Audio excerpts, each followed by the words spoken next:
warahmatullahi wabarakatuh.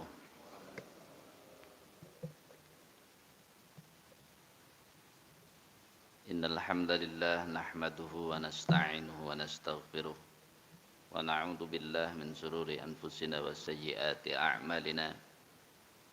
May yahdihillahu fala mudilla lahu wa may yudlilhu fala hadiya lahu.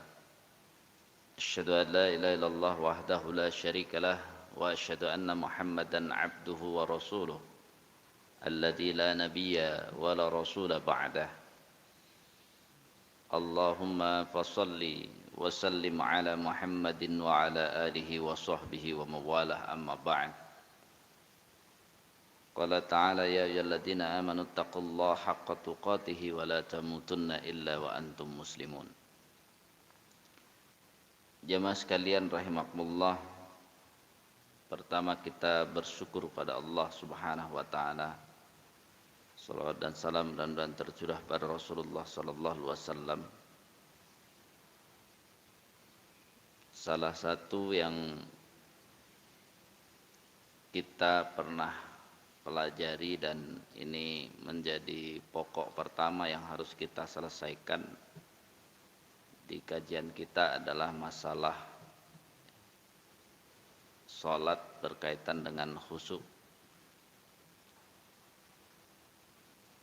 Semua kita harus memahami ya bahwa kekhusyukan ini sesuatu yang harus berkembang sesuai dengan kehidupan kita,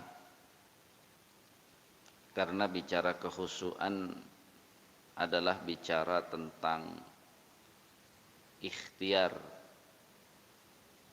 agar salat tersebut diterima oleh Allah Subhanahu wa taala. Kekhusyukan itulah yang disebut salah satu hadis berkenaan dengan salat yang kita lakukan itu. Bisa jadi saat salat itu kita menerima balasan dari salat kita, disebut hadis itu dari 1/10-nya, 1/9, 1/8 sampai setengah. Hadis itu menyebut setengah.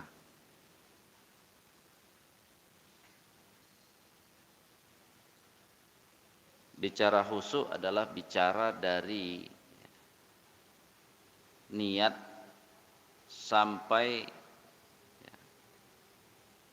bicara apa yang terjadi setelah kita melaksanakan sholat. Artinya dia juga berhubungan dengan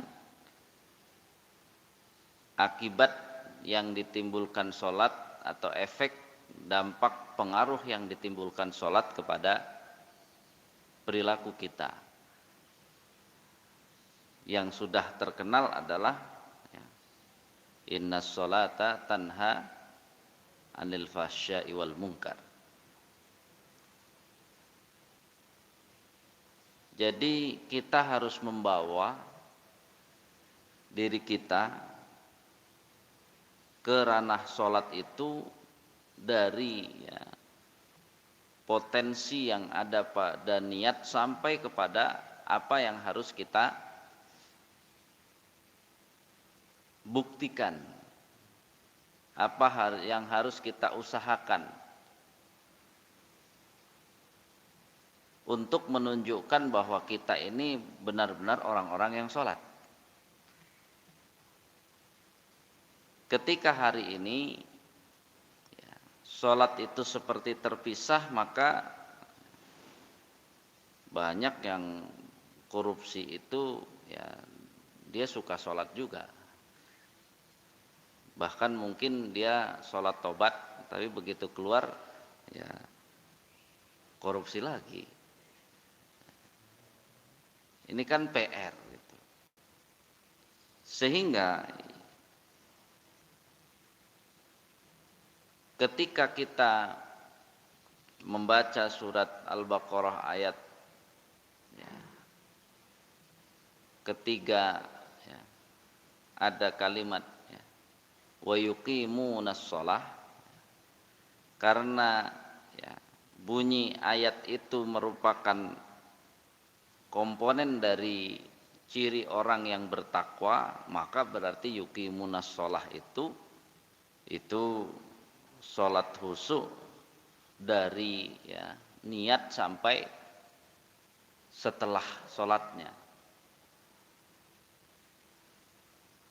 Sehingga ya, nanti secara kalimat khusyuk baru muncul di ayat yang tadi dibaca oleh Pak Imam ya, 45 ya, dijelaskan di 46 baru bicara tentang khusyuk. Maka kita harus ya menempatkan khusyuk itu pada sesuatu yang jangan dikaitkan dengan fikih, tapi fikih bagian dari unsur kehusuan. Kenapa? Kalau kita fikih saja belum tuntas, susah nanti khusyuk. Karena begitu Allahu Akbar nih beda semua sholatnya. Jadi dia kebingungan sendiri. Atau ada yang melaksanakan sholat berbeda dengan yang dia laksanakan sholatnya. Stres juga dia, ini sholat apa nih? Padahal bisa jadi bukan sholatnya yang berbeda. Gitu. Cuman kita saja belum menguasai keseluruhan ilmu tentang sholat tersebut. Karena itu, ya, secara amal itu kan syarat diterimanya sudah maklum dan masyhur. Yang pertama ikhlas, yang kedua adalah mengikuti tuntunan Rasulullah sallallahu alaihi wasallam. Dua-duanya itu harus ya, kita miliki.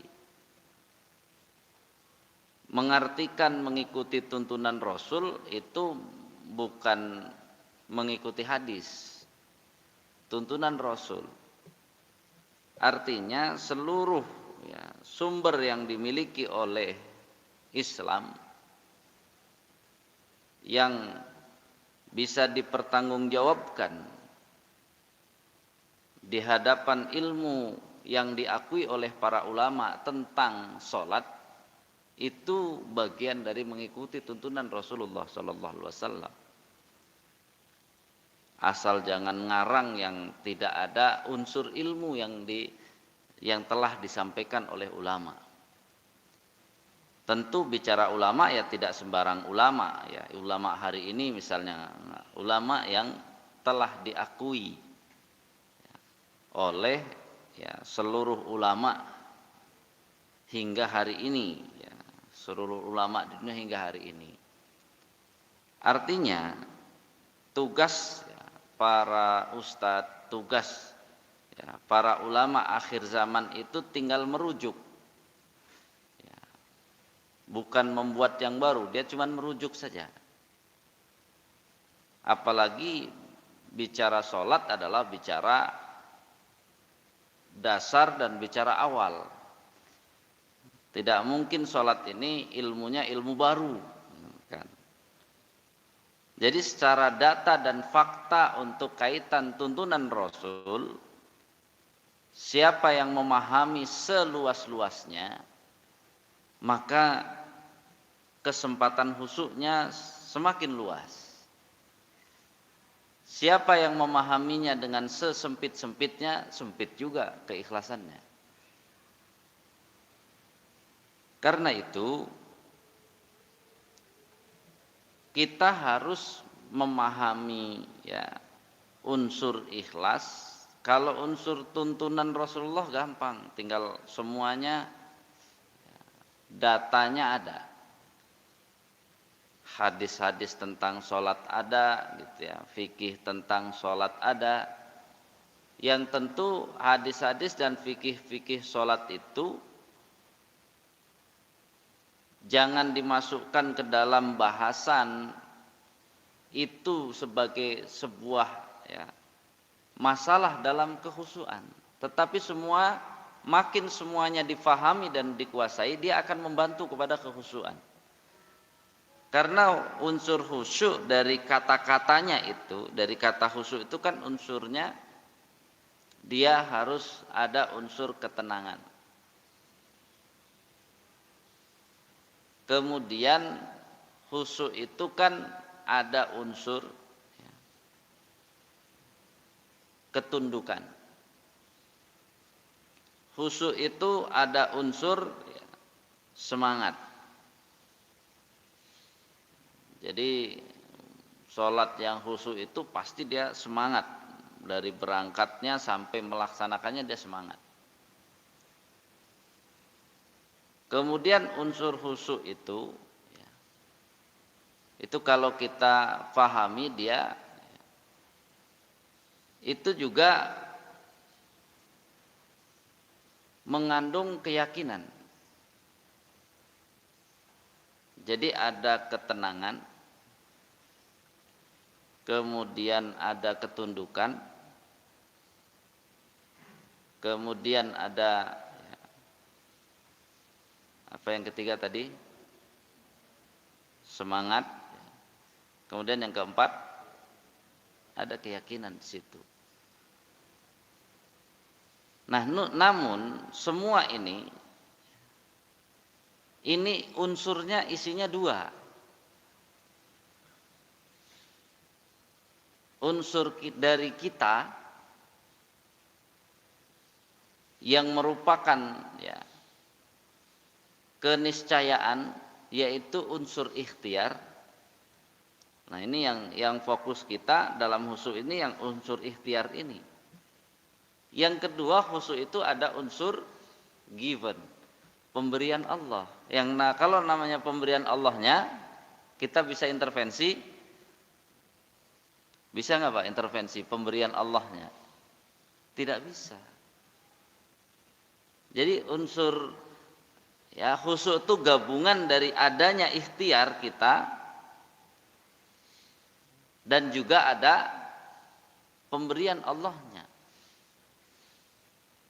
Banyak yang mengejar kekhusyuan itu pada mengejar pemberian Allahnya, kita nggak bisa.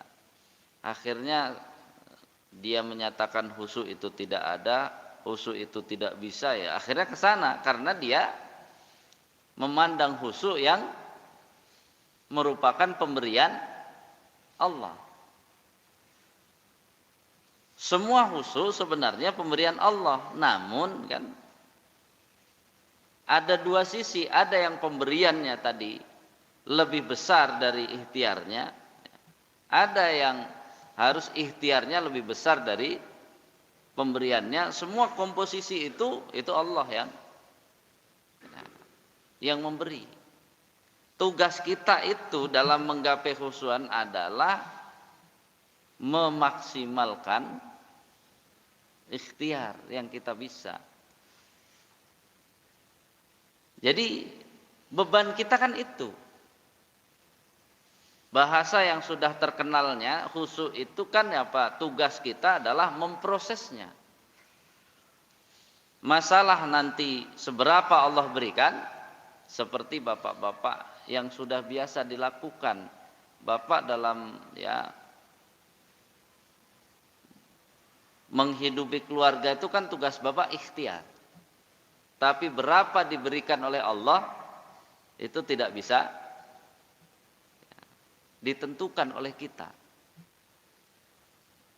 Bisa jumlah gaji yang sama itu bisa yang satu 5 hari habis, yang satu lagi setengah bulan yang satu lagi 1 bulan juga tidak habis. Tapi masalahnya tidak habisnya itu bermanfaat atau tidak. Kalau tidak habis itu karena gajinya sekian, dia makannya cuma nasi sama garam, nggak habis memang bukan itu. Kalau bicara unsur khusyuk itu semuanya harus menghasilkan hasil yang diusahakan untuk menghasilkan hasil yang maksimal. pahalanya banyak gitu ya, manfaatnya banyak gitu ya. Jadi dari jumlah gaji yang ada itu gitu ya, itu ternyata apa? Bisa memberi manfaat yang banyak, bisa menghasilkan pahala yang banyak, tapi tidak habis juga. Nah, kan seperti itu. Bayangan kita terhadap khusyuk itu kayak begitu.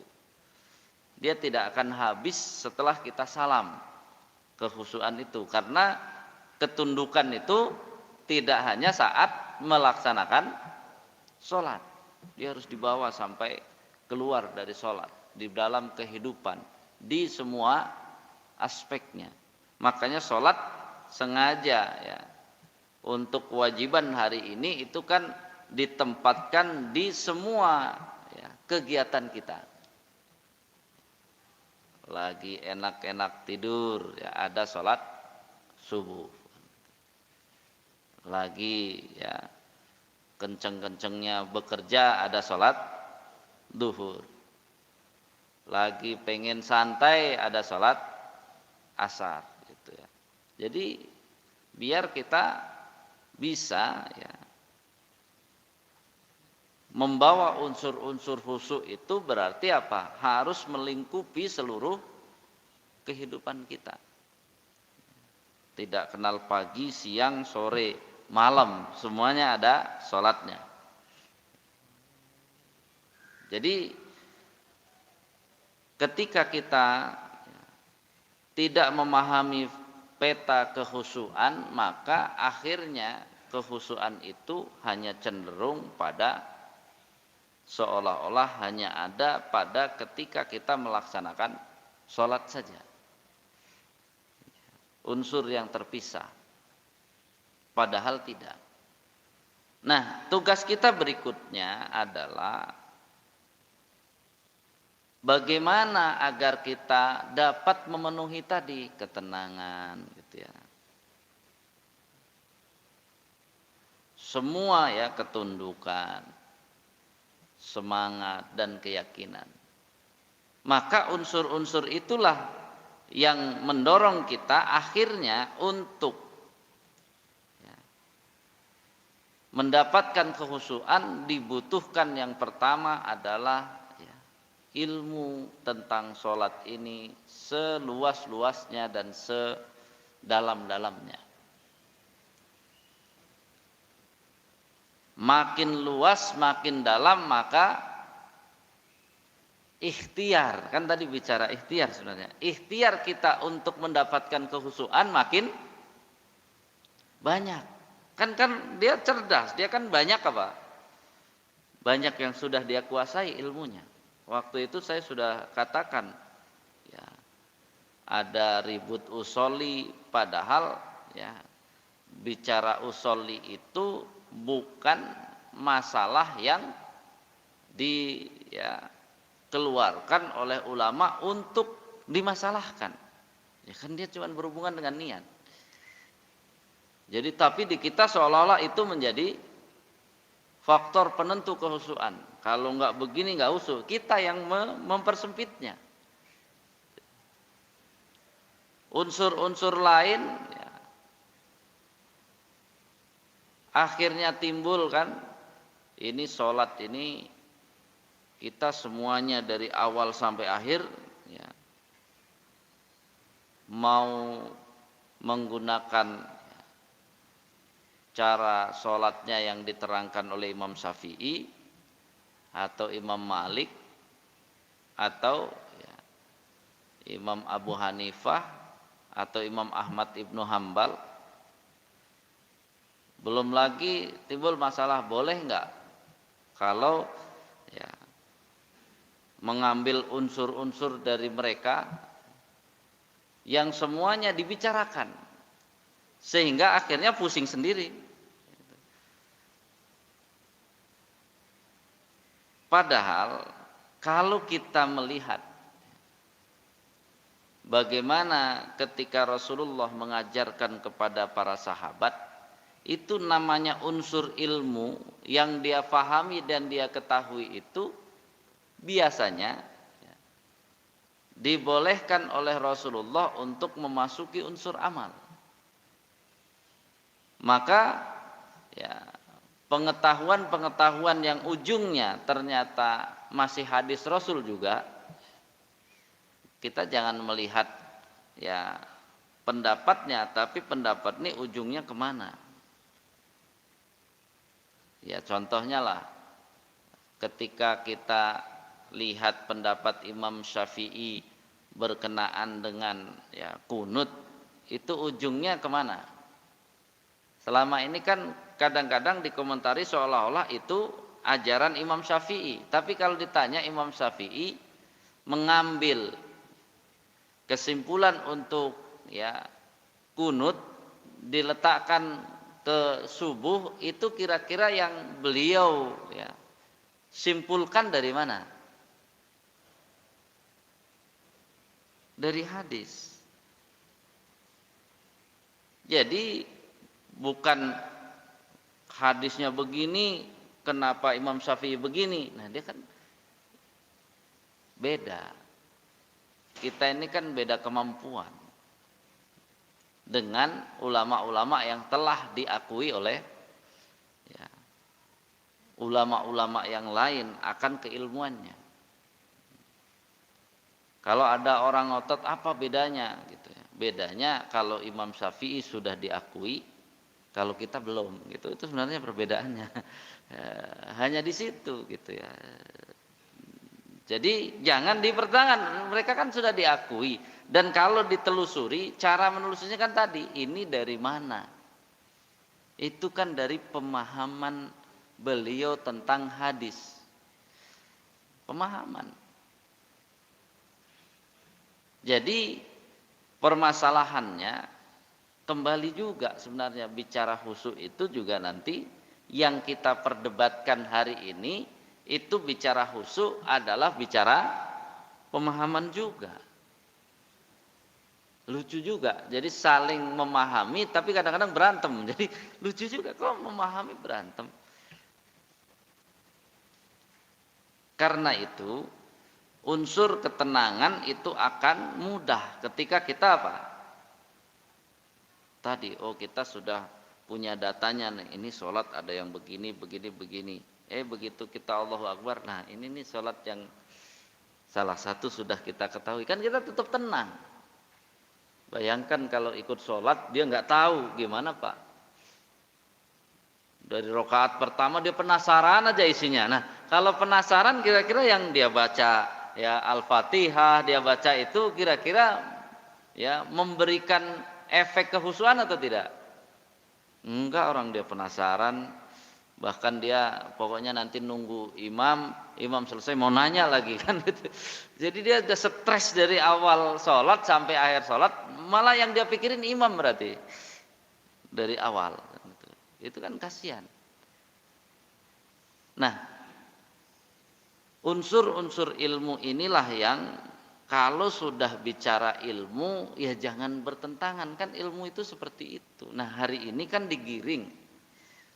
Sebenarnya kalau saya semalam itu ya berdiskusi dengan seluruh ketua-ketua Dewan Dakwah se-Jawa Barat, itu memang unsur-unsur, salah satu unsur-unsur yang ada dalam komunis ya itu ya baik Karl Marx ataupun Hegel ataupun ya itu kan Engels kalau nggak salah, itu kan filsafat-filsafatnya dari Karl Marx, Hegel dan Engels itu ya mereka senang dengan perpecahan-perpecahan, perbedaan-perbedaan gitu ya. Kalau hari ini kita orang masjid senang banget dengan perbedaan jadi perpecahan, sama saja kita sebenarnya sedang membantu komunis.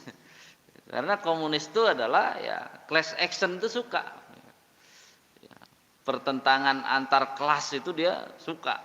Dan itu biasanya dipelihara untuk mensukseskan dialektikanya Karl Marx. Sampai seperti itu. Nanti kalau bicara Hegel kalau nggak salah bicara ekonominya. Ekonominya kayak apa, walaupun hari ini komunis pakai ekonomi kapitalis ya. Tapi ya pembagian kuenya cara komunis gitu. Cara ngambilnya cara kapitalis, tapi pembagiannya pakai komunis ya. Komunis itu kan apa? Ya milik negara ya. Ntar negara tinggal diwakili siapa aja. Ya, itu kan yang terjadi kan. Artinya memang unsur-unsur agama saat ini suka eksploitasi agar bertentangan antara satu dengan yang lain. Itu kalau yang cerdas memahami ya pertarungan filsafat komunis itu dianggap bagian dari usaha-usaha komunis untuk memecah belah apa saja yang bisa dipecah.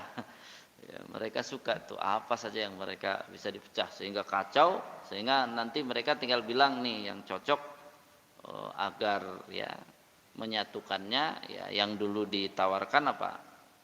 Sama rasa, sama rata, sama rasa. Itu nggak bisa.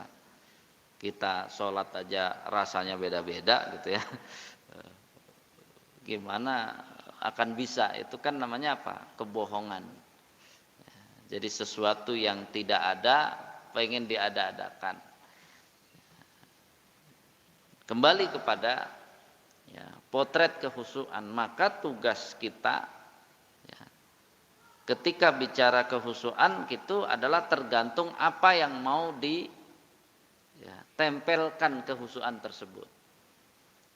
Tentu ya bahasan pertama berkaitan dengan niat.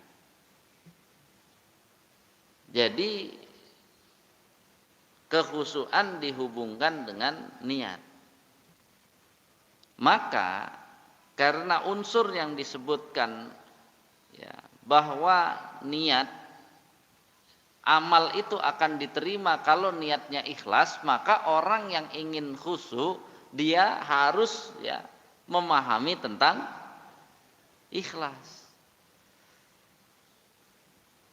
Jadi selama ini kita ya bicara khusyuk ya karena tidak teratur dia gado-gado akhirnya apa? Enggak khusyuk juga. Nah sekarang kan saya tinggal nanya kepada bapak-bapak ini kan modal khusyuk itu ikhlas. Sekarang ikhlas yang terkenal di kita itu kan apa? Melakukan amal atau membantu dengan tanpa pamrih. Betul nggak Pak? Jadi kalau mengartikan khusyuk orang Indonesia itu dengan apa? Melakukan amal atau membantu dengan tanpa pamrih. Saya kan tinggal nanya Bapak, benar atau salah? Ayo, ini kan harus ditempatkan gimana kita mau khusyuk. Kalau mendudukkan ikhlas belum pas. Ini Pak, benar atau salah?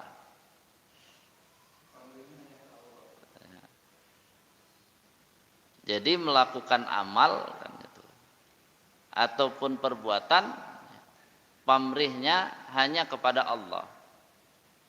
Secara teori itu benar, cuman kan ditekankan lagi, paham nggak maksudnya pamrih kepada Allah?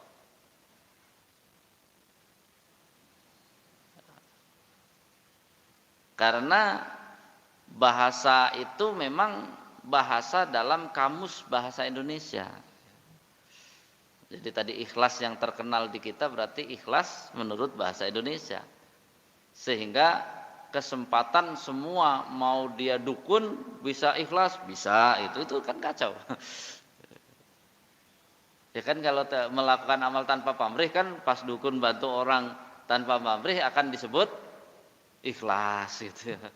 Ya itu tadi. Karena apa? Kita tidak utuh memahami ikhlas dari sumber Islamnya. Karena memahami ikhlas dari sumber Islamnya itu kalau Imam An-Nawawi kan mengatakan orang yang tidak mau melakukan amal karena takut diketahui orang itu disebut riya. Sementara makna riya kita hanya melakukan amal ingin dilihat orang. Imam An-Nawawi menyatakan orang yang beramal ingin dilihat orang, dia sebut syirik. Coba sampai kehati-hatian Imam An-Nawawi. Dia berarti, terus beliau mengatakan ikhlas itu di mana? Ikhlas itu di tengah-tengahnya. Pusing kan?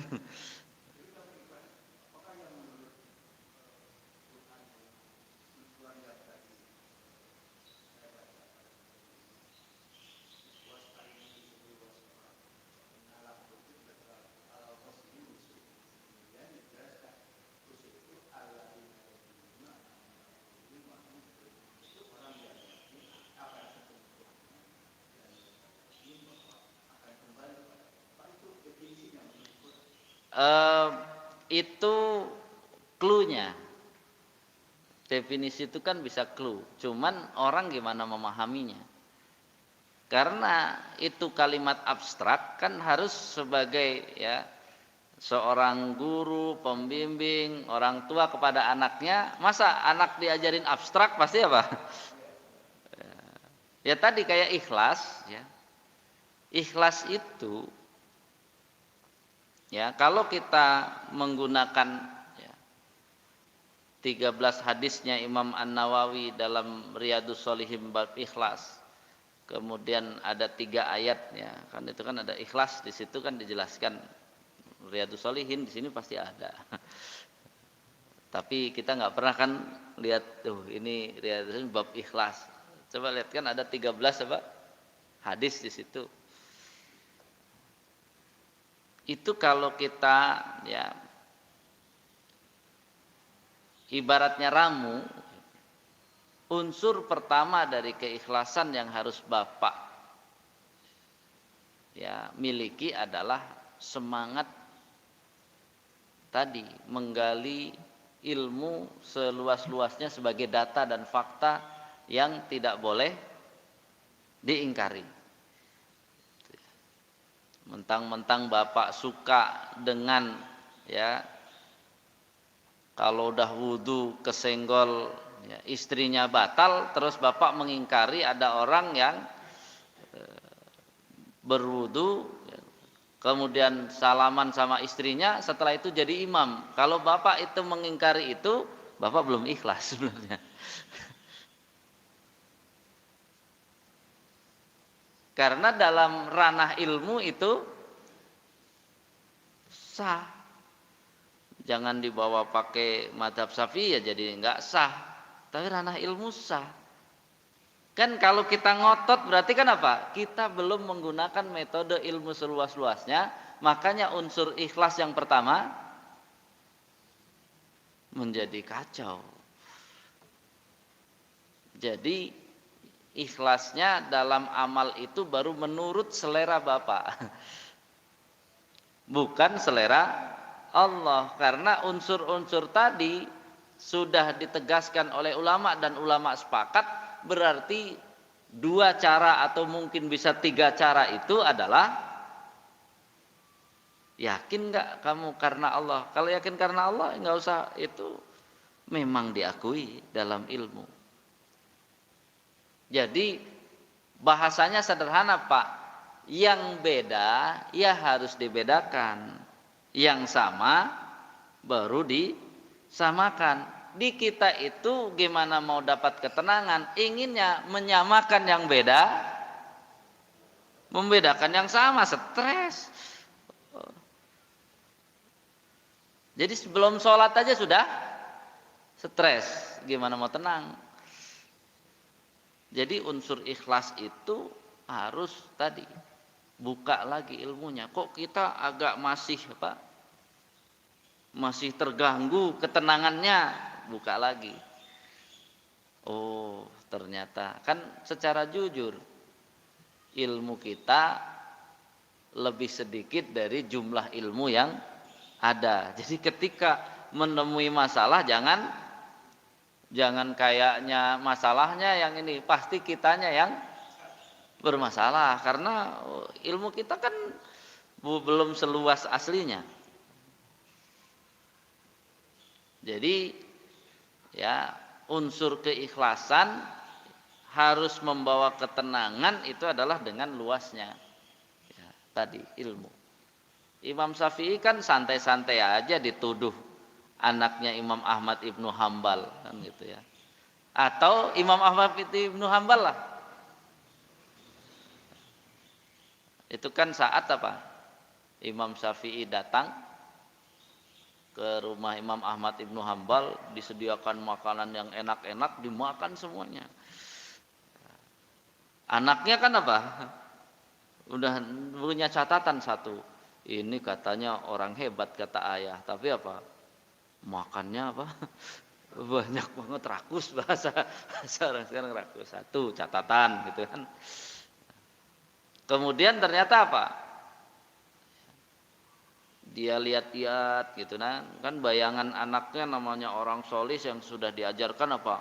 Bangun malam, sholat malamnya banyak, kemudian dan sebagainya. Dia enggak, diem aja nongkrong. Ya, kayak orang enggak ngapa-ngapain ya Pak. Kayak orang apa? Bengong. Nanya lagi kan ke bapaknya, gimana? Saya lihat, saya enggak percaya itu tamu bapak, orang ulama hebat. Dari semalam enggak apa? Enggak ada sholat malam, enggak ada ini. Bahkan dia lihat subuh-subuh, ya sholat subuh juga enggak wudhu. Hebatnya Imam Ahmad Ibnu Hambal, dia lihat coba. Orang yang sudah ikhlas itu tanya aja langsung. Jadi Imam Ahmad Ibnu Hambal informasi dari anaknya itu tidak mengotori apa? Kan biasanya kan kalau ini kesempatan nih, mumpung beda mazhab, tinggal disebar aja. Hebatnya juga anaknya mau nanya juga ke apa? Prasangka dia disampaikan kepada Imam Syafi'i dengan berupa pertanyaan, tapi bukan prasangkanya. Karena prasangka itu kan bisa dikonfirmasi dengan pertanyaan. Gitu ya. Wahai Imam, kenapa engkau saya lihat makannya apa? Banyak gitulah bahasa gampangnya. Ya dia bilang, bapakmu sudah menyediakan apa? Masakan yang enak-enak dan hebat-hebat. Sebagai tamu saya harus menggembirakannya. Ini sering diikuti oleh bapak-bapak sebagai tamu tiba-tiba mengikuti Imam Syafi'i. Tapi ikuti makannya doang. Setelahnya nggak diikuti gitu kan. Ya. Lalu kan kenapa engkau semalaman enggak melaksanakan sholat sunnah, enggak ngapa-ngapain, hanya duduk saja. Bahkan saya lihat sholat subuh enggak pakai wudhu. Makanan bapakmu ini berkah kan itu ya. Sehingga sudah lama saya memikirkan masalah-masalah hukum tentang berbagai masalah, enggak dapat di tempat-tempat lain. Karena keberkahan makanan bapakmu dan tempat ya, bapakmu ini saya semalam sudah menyelesaikan sekian masalah fikih yang selama ini saya nggak dapat. Sehingga semalaman saya tidak tidur, juga saya tidak batal wudhunya, sehingga waktu subuh tiba tinggal langsung sholat subuh. Bukankah ilmu mengalahkan sholat sunnah? Kan beliau bicara tentang ilmu hukum ya. Kenapa bisa Pak? Cuman diem saja. Qur'annya ada di sini, hadis-hadisnya ada di sini, ilmu-ilmu lainnya ada di kepalanya. Kan beliau terkenal baca buku kayak mesin fotokopi kan. Pas saat macet, jadi yang bahasa hifdzi susah ngapal tuh jangan dikaitkan kayak kita yang ngapal. Imam Syafi'i juga pernah susah ngapal kayak kita, bukan kayak kita gitu ya. Yang biasanya kayak mesin fotokopi, kenapa tidak berjalan kayak mesin fotokopinya gitu. Ya, pas diinget-inget kan, ya dia katanya melihat betis nenek-nenek. Coba, cuman betis nenek-nenek. Ya, jadi artinya gitu, ketika dikonfirmasi dengan ilmu sehingga tidak akan ada lagi prasangka tadi. Jadi prasangka juga jangan dikatakan buruk. Prasangka buruk kalau disimpan sendiri, tidak dikonfirmasi ke orang yang ingin ditanyakan. Setelah mendapat jawaban kan selesai sudah. Jadi ada masalah dengan Imam Syafi'i makan banyak? Nggak ada, jelas bukan makan banyak dipraktekkan di tempat lain, hanya saat menghormati tuan rumah yang menghidangkan. Jadi dia mungkin suka nggak suka dicoba semua biar apa?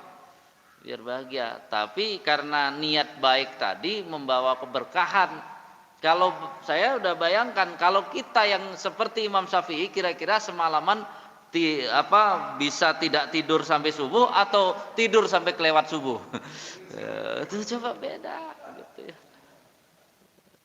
Jadi ngikut Imam Syafi'i di awal, di tengah enggak, apalagi di ujung. Ya. Jadi itu unsur yang pertama. Unsur yang kedua dari keikhlasan itu harus bisa memahami mana hubungan dengan Allah yang harus dipegang erat dan mana yang hubungan antar manusia. Ini harus dipahami. Contohnya kan kalau sebelum sholat, sebelum takbir itu sudah hubungan kepada Allah atau belum? Sebelum takbir belum, berarti masih hubungan antar manusia. Imam masih bisa suruh ayo sopnya rapat lurus dan sebagainya, kawannya juga yang kanan kiri masih bisa ngajak gitu ya. Tapi begitu imam Allahu Akbar, dia Allahu Akbar, sudah hubungannya apa? Hubungannya sudah dengan Allah. Nggak usah lagi ini pinggir saya ini nggak mau rapat, itu kita saat hubungan pada Allah harusnya kepada Allah. Tetap kita peduli kanan kiri, itu kaitannya dengan tadi unsur-unsur yang jadi data saja, jangan jadi dipikirin sampai ini, berarti ini gimana sih, suka ke bawah kan unsur manusianya. Jadi kita ini kadang-kadang harus latihan switch on, ini urusan dengan Allah, jangan dengan manusia. Nanti setelah urusan dengan manusia, yaitu sudah jangan mengganggu urusan dengan Allah juga. Ini kan kalau di sholat nanti kita bahas. Ini kan hari ini kita biar cara pikir kita tentang khusyuk itu harus runut. Dari keikhlasan itu berarti ada unsur kita paham urusan dengan Allah. Yang paling mudah kan gini, urusan ibu-ibu masak misalnya, atau bapak-bapak bantu saudara, itu kan urusan dengan Allah apa? Kalau Allah kasih rizki lebih, kemudian kerabat kita ada yang kekurangan, kemudian kita bantu, titik atau koma di situ? Titik, Pak. Kan amalnya cuma itu sebenarnya urusan kita kepada Allah. Allah berikan rizki lebih, kita bantu saudara, titik sebenarnya. Tiba-tiba oleh kita dihubungkan, saudaranya nggak tahu terima kasih, saudaranya kan kata itu udah urusan beda. Itu harusnya apa? Episode selanjutnya. Jangan mengganggu episode pertama. Karena episode pertama tadi Allah sudah berikan dan janjikan pahala. Lengkap atau nggak lengkap? Lengkap. Kan memang itu amalannya kan? Emangnya saat dia tidak terima kasih itu bagian dari amalan? Bukan. Nah kita ini kalau bicara ikhlas itu harus bisa. Ini urusan apa dulu nih? Nah, kita suka mengait-ngaitkan urusan ini jadi apa?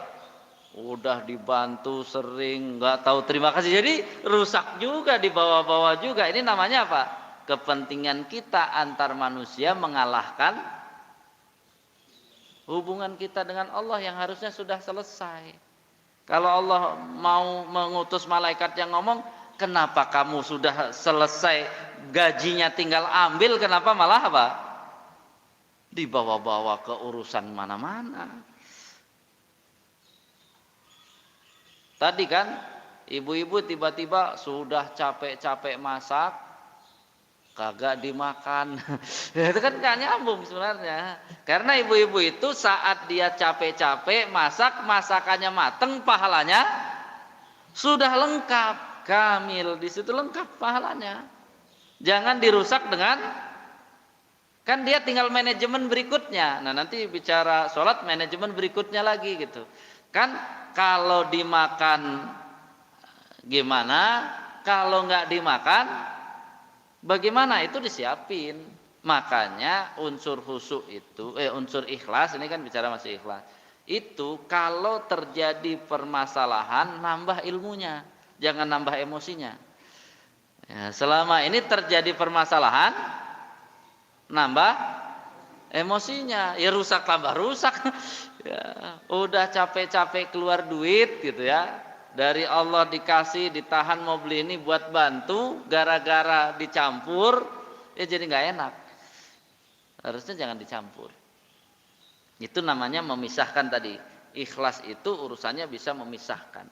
Makanya kan wa ma umiru itu kaitannya dengan ilmu yang banyak. Illa liya'budullah itu berarti ngerti mana hubungan dengan Allah, mana yang unsur hubungan antar manusia. Jangan mengganggu, karena Allah juga hubungan antar manusia itu nanti urusan beda lagi. Tapi hubungan dengan Allah jangan dirusak. Mukhlisin itu artinya apa? Itu murni tadi. Yang hubungan pada Allah yang Bapak jaga, yang hubungan dengan manusia itu namanya masalah. Karena masalah harus apa? Yang dinamakan masalah apa, Pak? Sesuatu yang Bapak kuasai atau yang tidak Bapak kuasai? Ya kalau yang Bapak kuasai masalah enggak? Enggak masalah. Lucunya kita ada masalah pengen kita selesaikan. Ada sesuatu yang tidak kita kuasai pengen diselesaikan. Selesai enggak, Pak? Enggak selesai. Biar selesai gimana? Cari informasinya. Terus gimana, Ustadz? Kalau nggak dimakan, ya udah, kalau nggak dimakan siapa yang suka masakan itu? Terus apa? Kalau perlu, karena kamu mau makan nggak? Mau makan. Kalau nggak mau makan, anterin kan gitu ya, ke rumah mamang gitu ya. Ya udah, dia dapat tugas juga kan. Makanya ya hunafa gitu kan, tetap lurus. Jadi keikhlasan tuh akan langgeng. Jadi amalnya nggak terganggu. Bahkan apa? Wa yuqimus shalah itu kan menunjukkan apa? Membuka amalan baru. Membuka amalan baru. Mukhlisin juga artinya jiwanya bersih. Makanya tadi memang tidak enak, Pak, bantu orang, orangnya tidak terima kasih. Tapi kita harus paham dalam amal itu kalau kita bicara ikhlas ada pensucian jiwa. Jadi ada unsur ilmu yang banyak, ada bagaimana memisahkan ya antara hubungan kita dengan Allah dengan manusianya, jangan sampai ya campur aduk sehingga merusak. Kemudian yang ketiga tadi, kalau problem benar-benar kita disebut problem berarti harus tambah data, tambah fakta, tambah informasi biar tidak salah sangka. Kemudian yang nggak enaknya tadi udah nolong dijelekin, udah berusaha ya menghidupkan masjid, difitnah, itu tazkiyatun nafas, pensucian jiwa. Kita harus ya husnudzon, banyak dosa ya, yang kalau kita istighfar banyak-banyak, sholat tobat pun nggak akan diampuni dosa kita. Bisa jadi diampuni dengan gondok tadi, gondok juga ya. Tapi gondok nggak ada hubungan dengan ikhlas atau tidak ikhlas harusnya. Kalau dia tahu ini urusan antar manusia. Saya tidak mau menyebut-nyebut tentang udah dibantu nggak tahu diri, nggak mau. Karena apa? Itu sudah ada gajinya sendiri. Mau dia seperti itu urusan dia sama Allah, ya asalnya kan urusan dia sama Allah kan, bukan urusan kita. Nah tapi urusan kita apa? Dia sedang membersihkan dosa-dosa kita yang bisa jadi tidak bisa dihapuskan dengan istighfar, baca Quran, bisa jadi seperti itu. Itu unsur keikhlasan. Baru kemudian ya tadi keikhlasan harus membuka amal-amal soleh yang lain ternyata. Baru kemudian yang jangan lupa untuk unsur ikhlas ini tetap harus memohon kepada Allah. Makanya Rasulullah dalam dzikir pagi petang ada apa? Asbahna ala fitratil Islam wa kalimatil ikhlas. Jadi jangan sombong juga, oh saya udah ngerti Ustadz nih, tapi zikirnya kagak. Susah juga ikhlas. Jadi ikhlas saja ada zikirnya, Pak. Jadi agama kita tuh lengkap antara apa? Ya, zikir yang unsur banyak orang suka sampai ilmu seluas-luasnya, sampai membedah jiwa kita untuk menyikapinya, semuanya ada. Jadi ikhlas itu nggak abstrak. Selama ini ikhlas diabstrakkan sehingga apa? Tambah nggak jelas, tambah nggak ikhlas. Ya. Jadi karena Allah itu niatnya harus benar menurut Allah, caranya harus benar menurut Allah, evaluasi dan tadi efek yang terjadi harus dikembalikan menurut Allah lagi, sampai hasilnya, harapannya, sampai ada memohonnya juga. Jadi unsur ikhlas itu sepanjang itu. Ya, sore hari Nabi juga sama, amsayna ala fitratil Islam wa kalimatil ikhlas. Nabi itu sudah bersih pikirnya, luas ilmunya, lapang dadanya gitu ya. Niatnya juga bagus, tetap minta sama Allah. Lah kita kenapa susah ikhlas? Udah niatnya kacau, ilmunya kacau gitu ya, kelapangan dada kacau, minta juga enggak. Ini unsur pertama yang harus kita kaitkan, bahwa kekhusyuan harus dihubungkan dengan keikhlasan, dan keikhlasan akan membuka tadi kita jadi tenang, jadi semangat. Kan kita tahu tadi bantunya tetap semangat karena apa? Lo mau terima kasih nggak terima kasih, ini nggak ganggu pahala saya di hadapan Allah. Ya suatu saat kita bicara juga tentang apa? Pahala, karena orang salah lihat. Seolah-olah kalau beramal karena pahala berarti nggak ikhlas. Ya, itu namanya dia salah hitung pahala. Sebagai penutup, apakah kita ya akan memandang hina orang yang masih sholat fardu di rumah?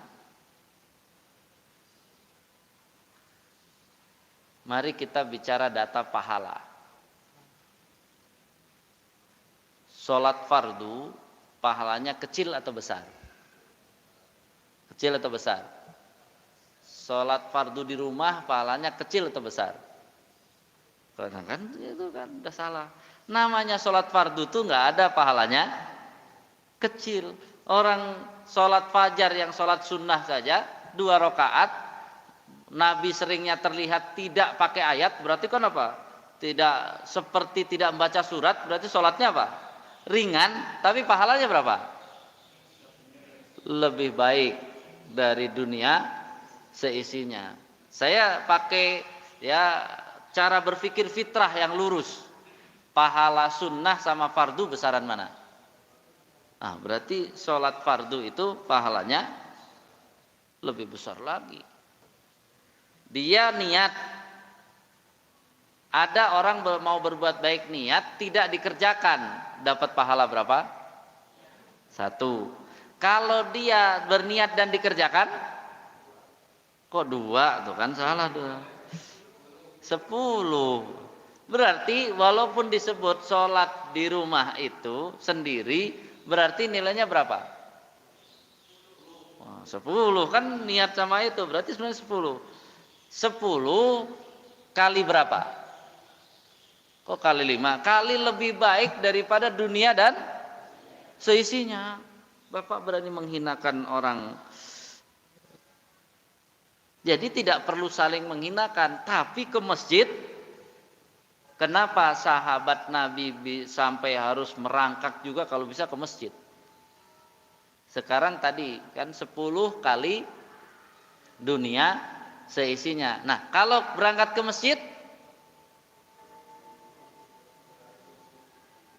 25 atau 27 derajat Pak, bukan lipat. Salah kita kali lipat. Kalau derajat berarti 10 pangkat 25 atau 10 pangkat 27. Berapa tuh 10 pangkat 25? Satu nolnya 25 Pak. Triliun. Kalau yang 27 berarti apa? 1000 triliun. Pantesan. Jadi jangan bicara bahwa kalau karena pahala kecil. Pahala nggak ada kecil. Tadi 1000 triliun kali lebih baik dari dunia seisinya. Jadi kalau orang ngerti benar tentang pahala, ya pasti dia lari terbirit-birit tuh apa. Bedanya jauh ternyata. Di rumah memang pahalanya besar, tapi di masjid udah nggak bisa. Maka saya cuman bilang kepada jamaah sekalian, pahala yang asli tidak akan bisa dan tidak mungkin Allah berikan kepada kita di dunia ini. Kenapa? Karena nilainya lebih besar dari dunia ini, gimana mau dikasihin? Jadi kalau yang tadi sholat qobliyah subuh dapat pahala, Allah harus nyiptakan berapa dunia lagi? 1, 2, 3, nggak mungkin. Sedangkan Allah menciptakan dunia yang ada bumi ini cuman 1. Jadi wajar sahabat itu mau ditawarin 1000 triliun atau pahala, mereka pasti pilih pahala. Kenapa?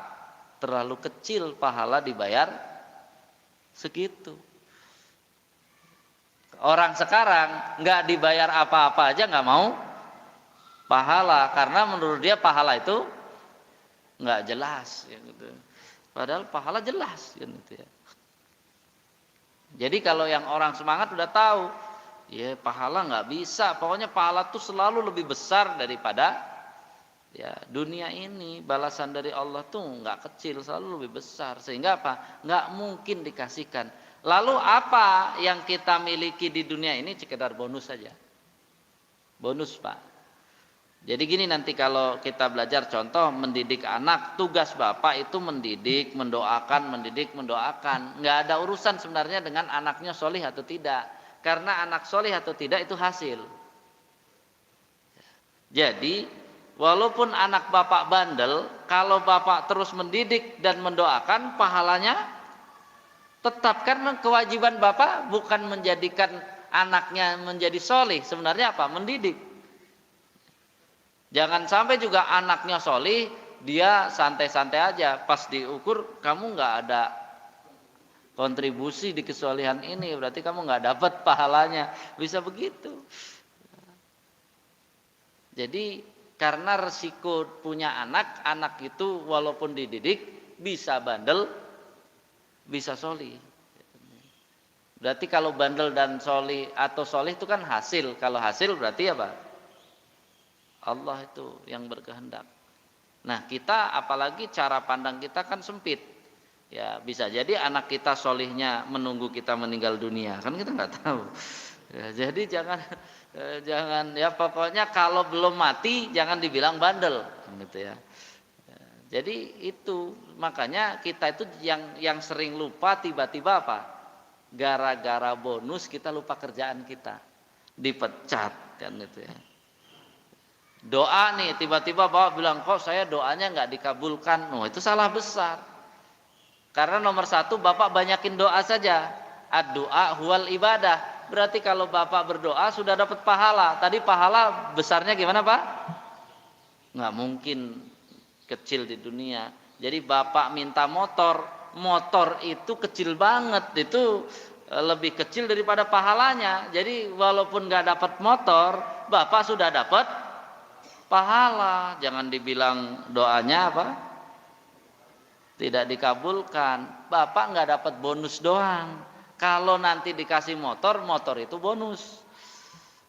Motor itu bonus. Doa bapak berpahala. Makanya orang yang cerdas, pahala itu yang didapat. Masalah bonusnya nggak dapat.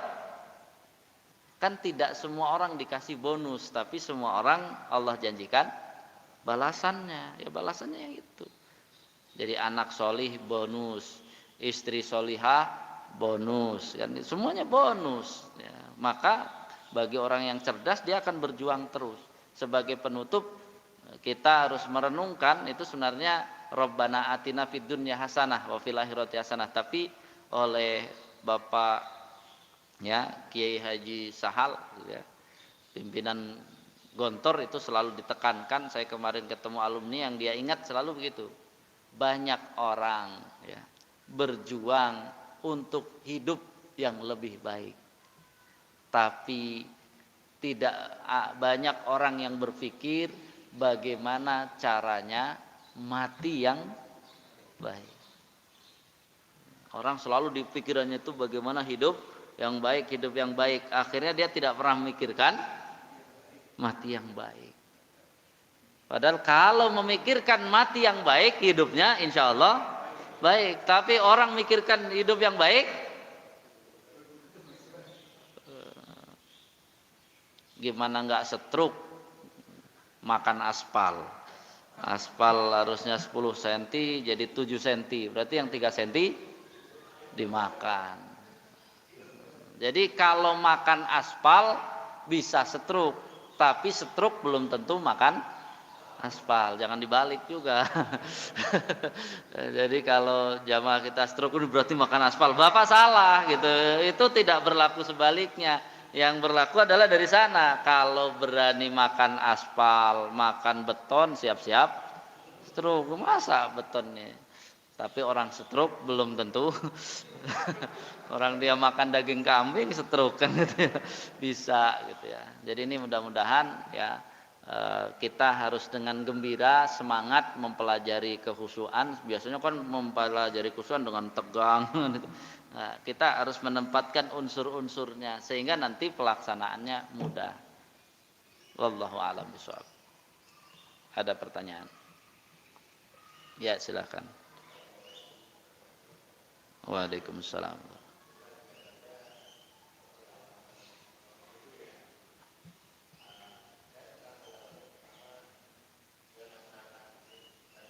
Ya.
Ya, untuk tadi ya bab lain insyaallah, cuman untuk kehusuan itu ya intinya sholat berjamaah itu lebih khusyuk daripada sholat sendiri dalam kasus sholat fardu. Sholat yang lain tentu sholat sendiri bisa lebih khusyuk dari sholat berjamaah. contohnya sholat ba'diyah, kan nggak mungkin kita ba'diyah berjamaah, ya kan gitu. Jadi artinya memang ada ya tertentu. Maka ketika dulu saya termasuk tim Ustadz Sambo, ketika kita datang ke Ustadz Didin, pertanyaannya sederhana saja. Ustadz Didin cuman bilang beliau mau memberi kata sambutan di bukunya. Pertanyaannya sederhana, khusyuk sholat sunnah sama fardu porsinya dibedakan atau tidak dibedakan, gitu kan? Khusyuk sholat sendiri sama berjamaah porsinya dibedakan, udah selesai, udah setuju. Karena ya tadi kan kalau yang saya bahas tadi, orang pengen khusyuk, padahal khusyuk salah satu unsurnya adalah keikhlasan, dia belum tahu secara utuh, akhirnya campur aduk tadi, ya bukannya khusyuk jadi apa? Ya, kacau. Dia menjadi imam seperti sholat sendiri, jadi sholat duhur setengah jam gitu ya bubar jamaah. Orang sholat duhur berjamaah setengah jam bisa bubar. Kan kita sudah ukur gitu ya dengan Ustadz Sambo sama tim itu, paling lama sholat fardu 4 rakaat itu sudah memenuhi ya unsur-unsur yang diharapkan, itu paling lama 15 menit. Paling lama itu. Ya, itu udah lama banget gitu bahasanya 15 menit itu. Sehingga rata-rata bisa 10 sampai 12 menit dengan apa? Ya, tadi dengan kulhu dan ya inna a'toina kal kausar gitu ya. Itu ya 10 sampai 12 menit itu yang dibiasakan. Ya.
Iya, karena di sana resmi ditulis ya beragama Islam dengan madhab Syafi'i. Jadi aman, nggak ada yang protes karena udah ada sudah ada deklarasi ya, yang pemahaman di luar Syafi'i bahwa bacaan diwakili imam nggak boleh protes karena itu resmi. Nah di kita kan bukan itu yang resmi, hanya Islam saja dengan 4 madhab ya, sehingga apa? Hari ini kita pelajari ya, saat ini pelajari tadi kan ya, mau baca Al-Fatihah atau tidak baca Al-Fatihah dalam bacaan jahar imam, ya tinggal ilmunya ditambah sehingga kita tetap tenang.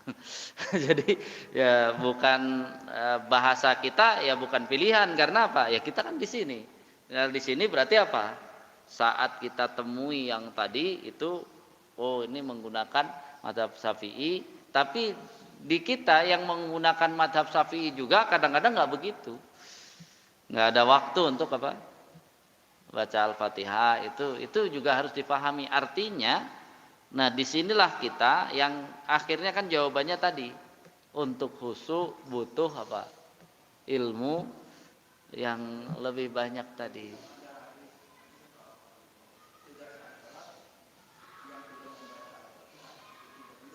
Ya tidak sah sholat yang membaca surat Al-Fatihah itu kalau ditelusuri sudah suratnya sir sendiri lagi. Sholat sir sendirian nggak baca Al-Fatihah ya kagak sah sholatnya. Aneh, ngapain dia kalau gitu?